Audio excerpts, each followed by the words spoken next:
Welcome ஜெயஸ்ருதிலயா family. இன்னைக்கு மார்கழி 11ஆம் நாள் ஸ்ரீ ஆண்டாள் இயற்றிய திருப்பாவையில் 11வது பாடல். கற்று கரவை கணங்கள் பல கரந்து செற்றார் தீரழிய சென்று சேரு செய்யும் குற்றமொன்று இல்லாத கோவலத்தம் பொற்கொடிய புற்றரவர்க்குள் பூனமயிலே போதராய் சுற்றத்து தோழிமார் எல்லோரும் வந்து நின் முற்றம் புகுந்து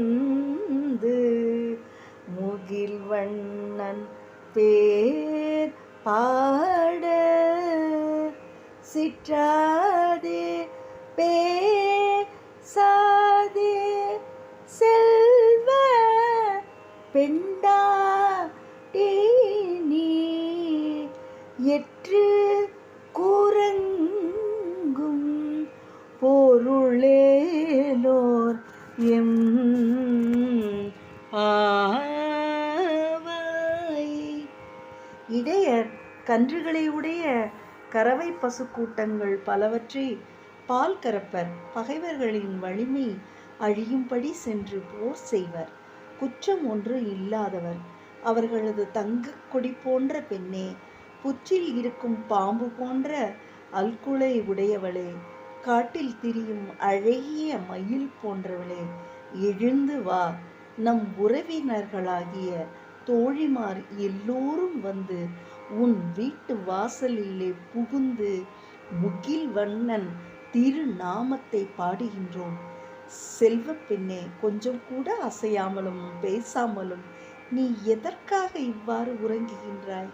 இதற்கு பொருள்தான் என்ன என்ற பொருள்படும்படி இந்த பாடல் அமைந்துள்ளது. அனைவரும் அந்த கண்ணனின் புகழ் பாடி அருள் பெறுவோம்.